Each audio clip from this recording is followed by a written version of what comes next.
Regardless, kings and queens. Kana zvichibvira uye kana zvichikunda, muchadzora zvakawanda, vanhu izvo zvamakafunda. Vachadzidza zvakawanda, nguva yedzidzo yasvika, ndima yareba, nguva yetora befu yasvika. Chabuda hapana uye chaoneka hapana, nyika rave gwenga tiri kudonha nemusana. Vazhinji tapera nenzara, vamwe ihondo mumana. Tichitarisa pazvese, chabuda hapana. Yatoka kumusha Zimbabwe, yatoka tambanudza imaoko. Zimbabwe yatoka, yatoka kuvanhu. Zimbabwe yatoka tambanudza imaoko. Zimbabwe yatoka. Vangwaru vanoona ende, vangwaru vane njere. Imi zvenyu tazishaya hatineti, astel svika matiketi. Chembereza tipodugada namoi kunge ko Uganda. Harawa dzine chigumbu yazoka Zimbabwe kaimahuyu. Vana vazere manziwa atstel havasi kudzirwa. Machira hapachisina mapoto maspunu ndezve pamoza. Mabasa hakuchisina magweja kubocha vakamhanyiswa. Mugeto yangove nzara, zvinhu zviri kudaro hazviri kudaro.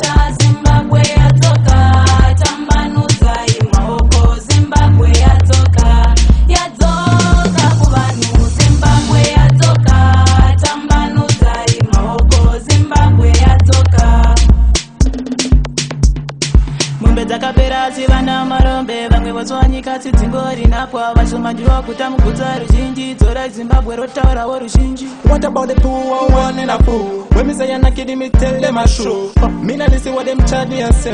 Zimbabwe come back, welcome. Zimbabwe yatoka tambanudza imaoko. Zimbabwe yatoka, yatoka kuvanhu. Zimbabwe yatoka tambanudza imaoko. Zimbabwe yatoka.